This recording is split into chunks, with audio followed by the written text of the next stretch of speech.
Bless po heart, mga ka-TG. Hello. Mabuhay. Mga ka-TG.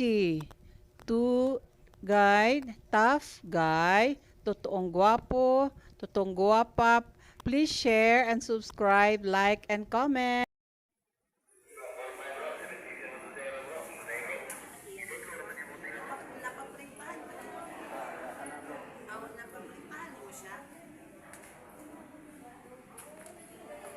Okay lang, mag-white t-shirt lang sa siya.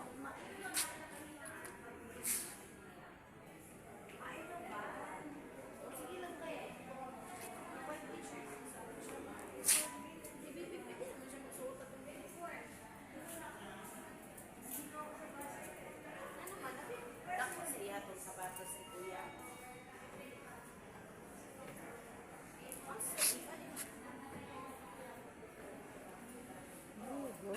Siya niya, nadala ako. Dapo sa kapila sa siya.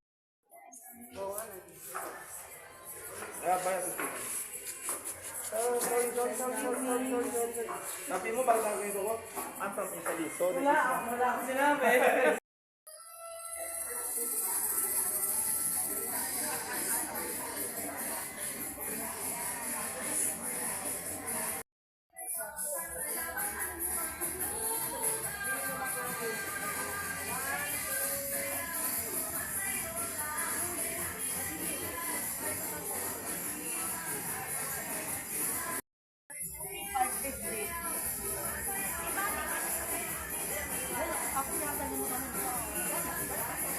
Ate, buwan.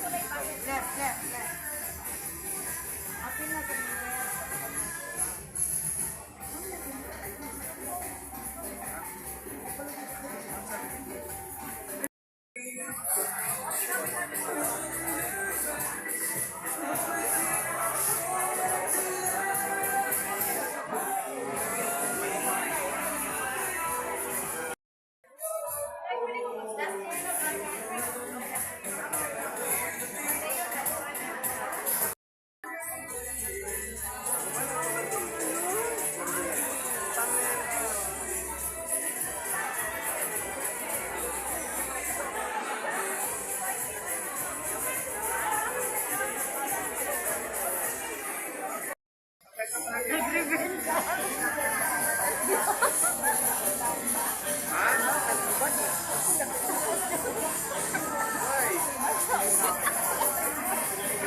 Guides and participants come dressed in their Filipiniana-inspired and regional attires. Truly, each of you is a living representation of our rich and diverse cultural heritage. Welcome to our dinner and fellowship program, a special celebration marking the success of the 12th National Tour Guides Convention. This evening is all about sharing stories, honoring our accomplishments, and strengthening our unity as one Filipino tour guides. To officially open our evening, may we call on the Vice President for Visayas, Maria Lorena P. Guba, for her welcome remarks.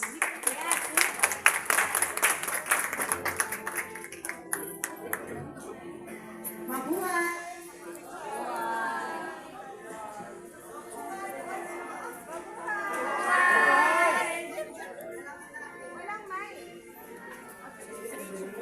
Mabuhay! Ayun! Mabuhay! Maayong gabi kanatong tanan. Distinguished guests, fellow tour guides, colleagues from Luzon, Visayas, and Mindanao. Good evening and welcome to our much anticipated dinner full city of Mati, Davao Oriental. Tonight is more than just a celebration. It is a tapestry of culture, unity, and pride under the radiant theme responsible Filipiniana and regional attire. We become living, breathing exhibit of the vibrant diversity that makes the Philippines extraordinary. From the intricate piña weaves of Luzon to the colorful hablon of the Visayas to the majestic Inaul and Tinala fabrics of Mindanao, each garment tells a story. Indeed, tour guides weave stories. So as Vice President of the Visayas, I am honored to stand among such passionate individuals who continue to go beyond tours. So, let us make tonight not just a celebration, but a reminder of our role. So, maraming salamat po. Mabuhay ang mga tour guides. Mabuhay ang Pilipinas. Love the Philippines. Thank you very much, Ms. Review and Renewing TJ-led member associations. These certificates represent each group's commitment to unity, professionalism, and growth under one federation. The Vice President for Luzon, Erwin Valenzuela, and their Corporate Secretary, Chris Negron de la Peña.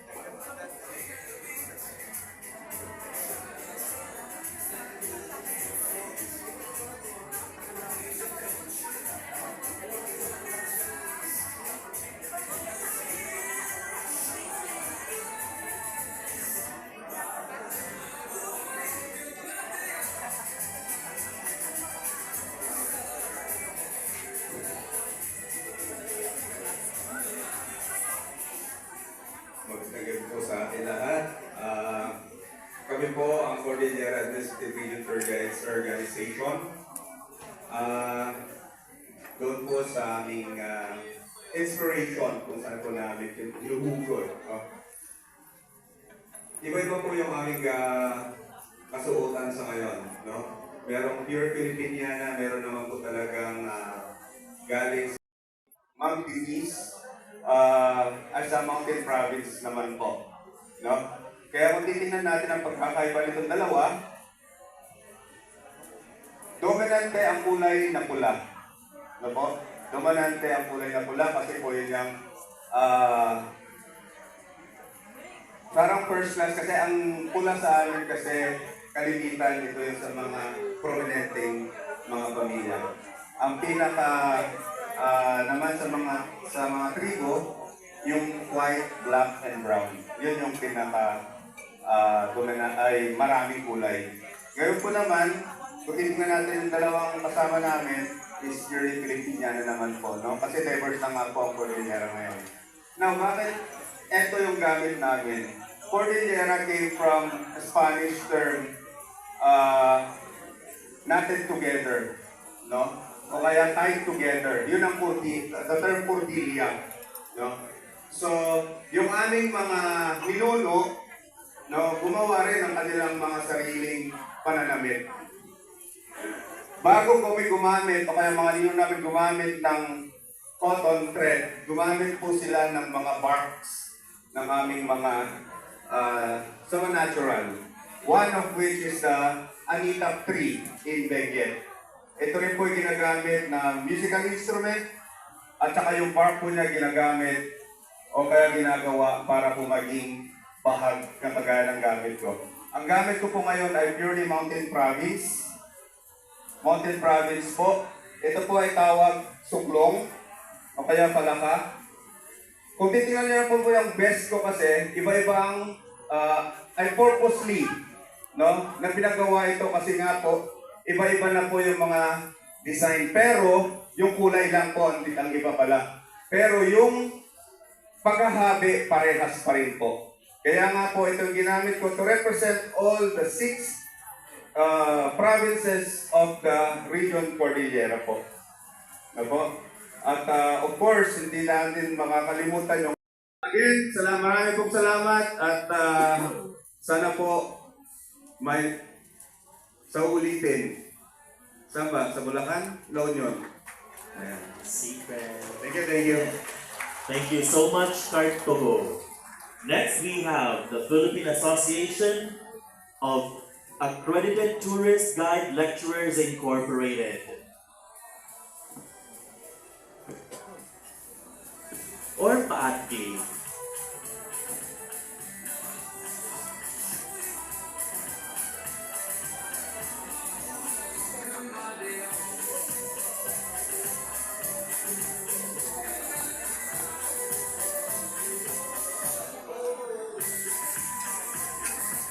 Okay, good evening. So, by the way, we are from PAATG.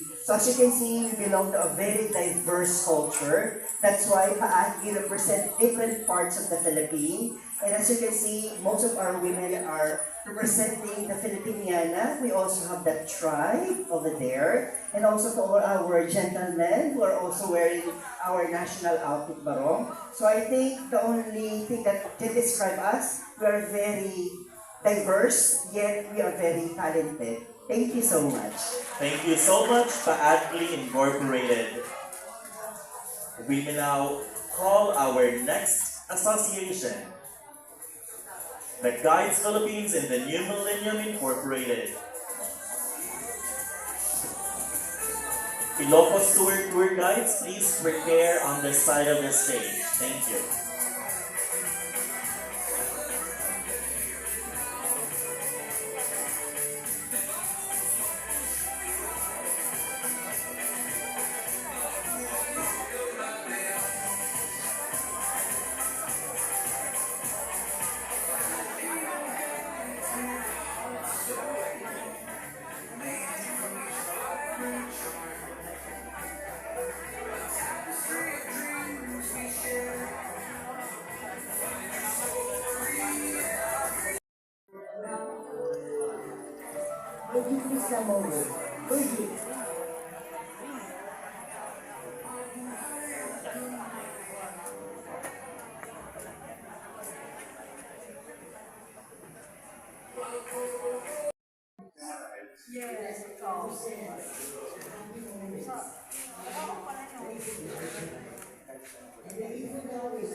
Yes. Ma'am, pwede picturean po, ma'am. Na-adjudi ay. Na-receive.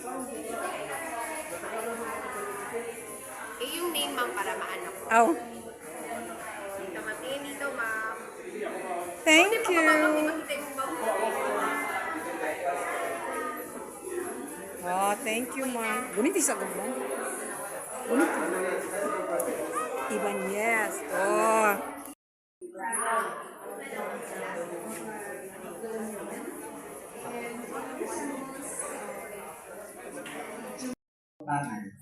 Ngayon, masasabi po natin na ang Barong Tagalog ay dating simbolo ng pagiging second-class citizen ng mga Indio. Ngunit, nang ating makuha ang kasarilan ng Pilipinas, binago ito ang kahulugan at ngayon, ito ay simbolo ng ating kasarilan. Hindi lamang simbolo ng kasarilan, ngunit, ang Barong Tagalog ay hindi na ng mga kalalakihan, kundi ng mga kababaihan ng dating Mariang Lara, ngayon ay Malaya. Maraming salamat po. Thank you so much, Gabay Incorporated. We will now call in multilingual accredited tour.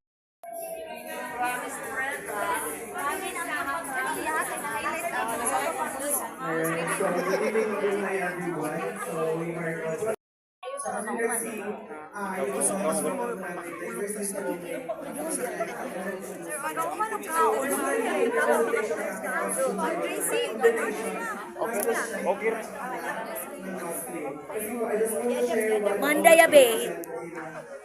Municipality of Balapa. Yung joket mo. Sabay ko. Gusto yung joket mo.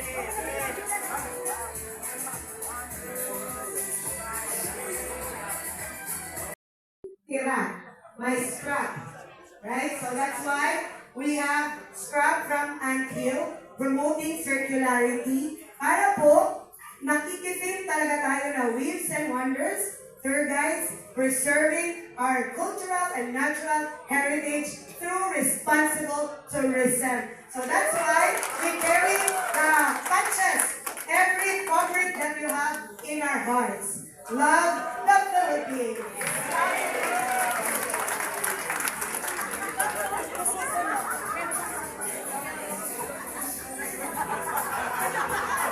Thank you so much, Catchy. We can now Ang mga gorgeous. Pasensya. Sakit na ang mga likod sa mga gorgeous. Nag-umeka na sila dito.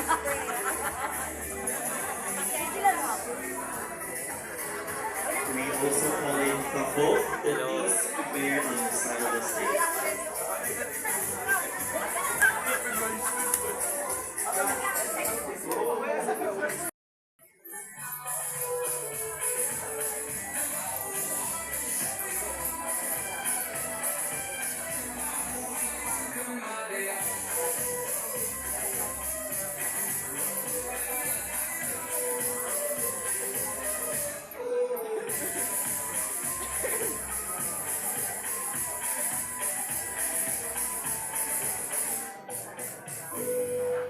Mabuhay, maayong gabi sa tanan. We are from the city of Iloilo and the heart of the Philippines. So, in Iloilo, the most popular textile is actually hablon. And the intricate design, both that of Ma'am Verna and mine, are actually interwoven together with the stories of the culture and the people, as well as the place that you will visit in Iloilo. So we can't wait to have you there, visit Iloilo, and fall in love with Iloilo. Thank you po. Thank you very much.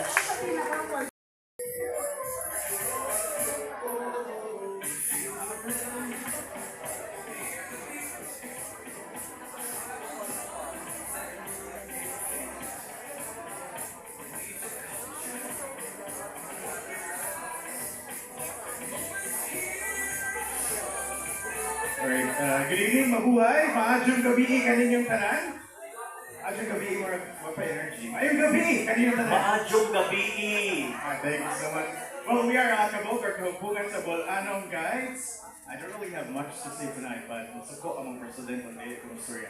Anyways, most of us are wearing traditional Filipiniana clothing. Females, we have our modern Filipiniana, bolero.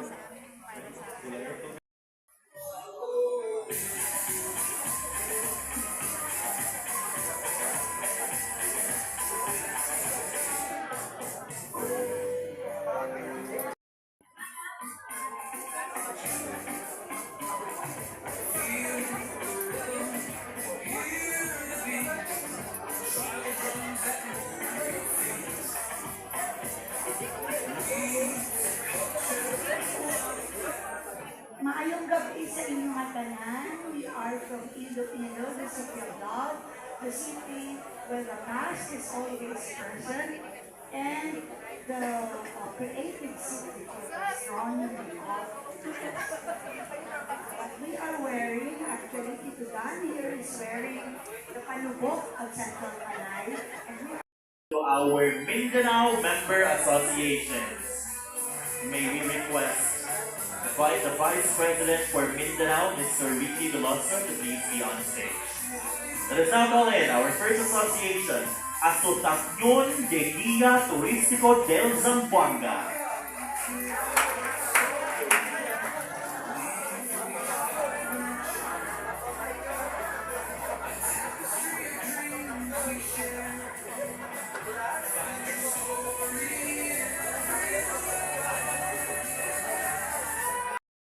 So it represents the people from Basilan.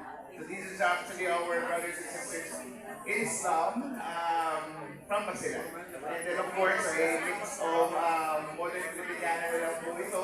Because at the end of the day, we're talking about like us being Zamboangueños, proud Zamboangueños, are actually Filipinos. Maraming salamat everyone. Daghang salamat, ABTV.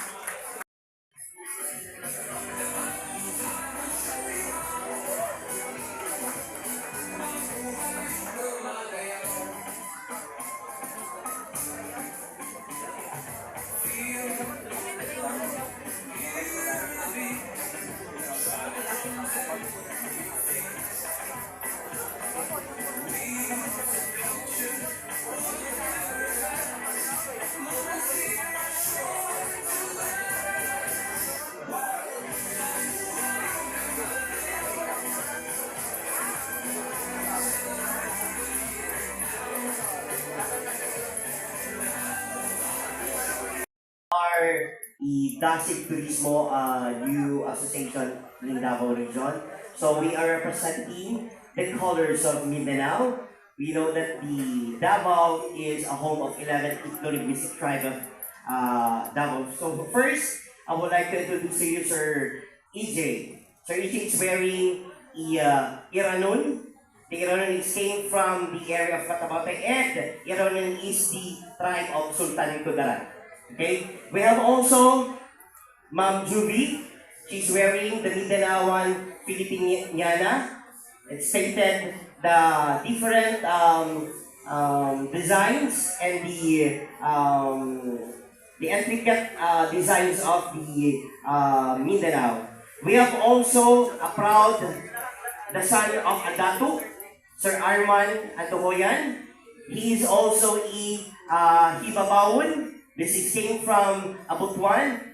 His father is originally Adato, and he's wearing the red, the dominant color, symbolizes braveness and love, and of course the royal of Hibabaon. We have also Ma'am Shim wearing a Mandaya, and we are proud to represent the Mandaya, the home of the Davao Region's tribe. Okay? And I am wearing also a royal raha of the Bangsa Moro Maranao, or what we call Ranao. The Bangsa Maranao is one of the 11 ethno-linguistic tribe of Davao. So, the Bangsa Maranao is came from Marawi and Lake Lanao, or in the Lanao area. So I'm wearing the turban. I'm wearing a kaus. And also the inaol came from the mix Hangbuben from Maguindanao, and also the cows. No? So that is our representation, not only the representation of the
Ay, hindi na pala sumayaw, no? Mabuhay ang Madayaw! What about a round of applause for the guy Davao? Alright, that was Karayawan Festival. That is the king of festival in Mindanao. We are actually representing today, we're wearing proudly the colors of Davao region. Our theme is actually weeds and wonder. If you can see, we represent different tribes, and like what Arnie Tanya explained earlier, Davao regions, Tagabawa, Bagobo tribe. This is where the name Davao come from. It's actually one Bagobo group would call it Dabu, another group would call it Daba, another Bagobo group would call it the Wow. So it's Dabu, Daba, Dawa, Davu, Davu, Dawa, Davu, Davu, Dava. So it's a phonetic blending. But also, aside from us, Bagobo Tagabawa, we also have the Blaan. Come forward, the Blaan. The Blaan are the indigenous people from Davao del Sur. But there are also Blaan of Sarangani. Sarangani and Davao del Sur are neighboring provinces. Alright. Of course, we also have Bagobo Klata. Yeah, this is Bagobo, a subgroup of Bagobo. We also have Tiboli. Although Tiboli is from South Cotabato, but we also have minority of Tiboli found in Davao region. Whereas, and of course,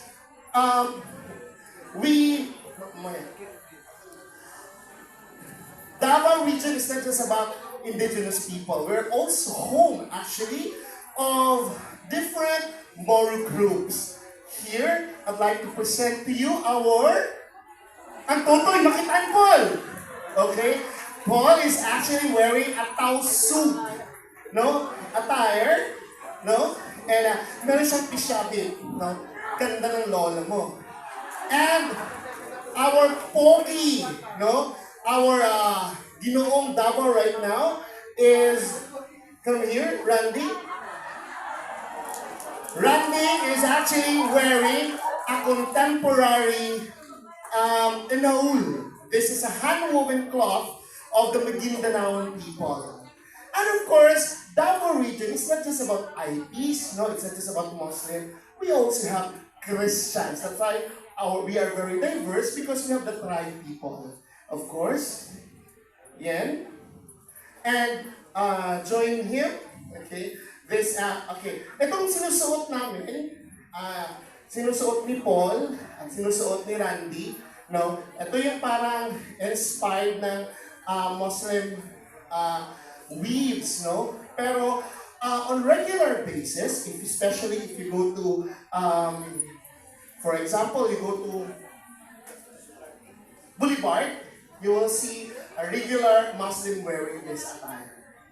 But of course, since you are in our hometown of Davao Oriental, this is home to the Mandaya people. Mandaya is the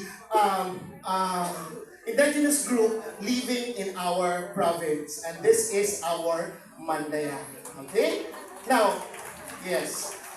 Ang tawag nito is dagmay, no? Ang pattern niya is pinapaniginipan, made of abaca, no? Ito naman, ang tawag nito is badu, no?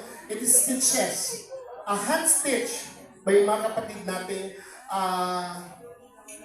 mga Mandaya. You are very lucky tomorrow. You're going to meet the national living treasure of the Philippines, si Fronia Madalo, who is a Gamapa awardee. Now, ito naman, this is very unique to the Mandaya. This is called Kabata. This is to cover the boobs of the women. Pero, ito, who among you here can guess what this is? Para siyang platito. No? Actually, parang Mandaya 101, no? Actually, ang tawag nito is palatina. No? On the early days, ang mga kapatid nating Mandaya, mas nagagandahan sila pag flat-chested ang mga babae. Ang totoong platina is mabigat. Nilalagay yan sa dibdib para maging flat-chested sila. But ladies and gentlemen, this is a sample of a beautiful Mandaya woman. Alright? It is our honor and our pride to share with you the beauty not only of Davao Oriental, where we are here right now, but also the